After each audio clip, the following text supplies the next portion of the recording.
Hello and welcome back to another video. In today's video, we will be summarizing the Korean War. Currently, there are two Koreas, North and South. But did you know there was actually a Korean Empire that comprised of both Koreas we know today? Now, you might be thinking, how did it split? Well, before we talk about the split, we need to go back to 1910. Around that time, Japan needed more natural resources that they didn't have. So the Japanese Empire took control of the entirety of the Korean Empire. They were under Japan's rule for 35 years. Then later in 1945, America nuked Japan, officially ending World War II. In the agreement that Japan had to sign, it stated that Japan had to lose all the territory it gained and had to be limited to the islands Japan owns currently. Following Japan's surrender, the UN agreed to split Korea by the 38th parallel. North Korea was controlled by Communist China and the Soviet Union, while the US would control the South. The North Korea was funded a bunch of tanks, weapons, and cash by Communist China and the USSR. However, the US barely funded the South anything. Later, Syngman Rhee was elected to lead the South, while in the North, Kim Il-sung was chosen to lead. And by 1947, all Soviet, Chinese, and American soldiers had left the peninsula. But later, in June 1950, Joseph Stalin told Kim to attack the South. However, Stalin declared that the USSR would not be involved in the war, meaning that no troops from the Soviet Union would help the North, as they thought the US really wouldn't care.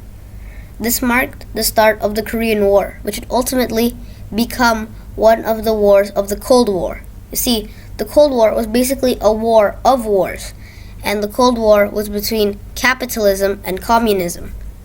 Anyways, in just 3 days, North Korea already took Seoul, and by the 15th of August, had cornered South Korea to just Busan.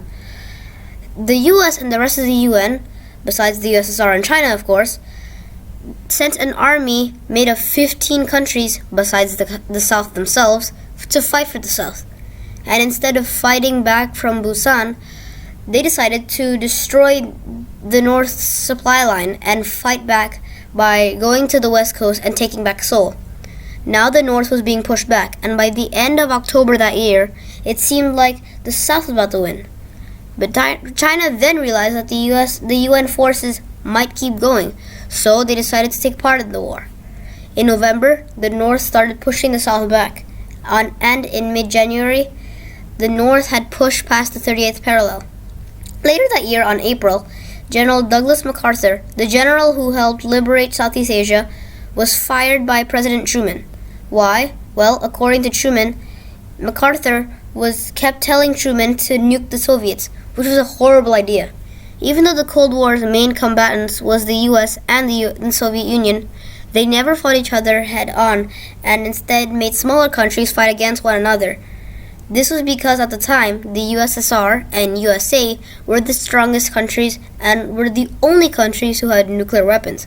If the US nuked the Soviets, the Soviets would nuke the US back, and it would be the end of the human race. But thankfully, it didn't happen. Anyways, later that year, the South then started pushing the North back. Then they were pushed back, and they pushed the North back again, until they eventually agreed on signing an Armistice agreement in July 27th, 1953. The border, which is still the exact same border we know today, wasn't that different from the border they all started from. And now the border, called the DMZ, or the demilitarized zone, is guarded by 2 million guards either side. However, the name is kind of odd, as it is the most guarded border in the whole entire world. Nearly 40 years later, in 1991, they both became UN members, but both still don't recognize each other, and they both think they are the real government of Korea. Currently, North Korea and South Korea are a lot different than one another. The South has twice the population, an economy nearly 57 times the size of the North, and a homicide rate 6 times less than North. But there are some similarities. You might think that the only similarities between them would be that they both speak Korea and they have the name Korea in their names. But there's actually a bit more similarities than just that. An example is that they have the same food, which is mostly spicy food, and they have the same traditions and holidays, like eating tteokguk when it's New Year's Day and eating songpyeon for Thanksgiving. Thank you for watching this video. Hope you enjoyed it, and I'll see you next time.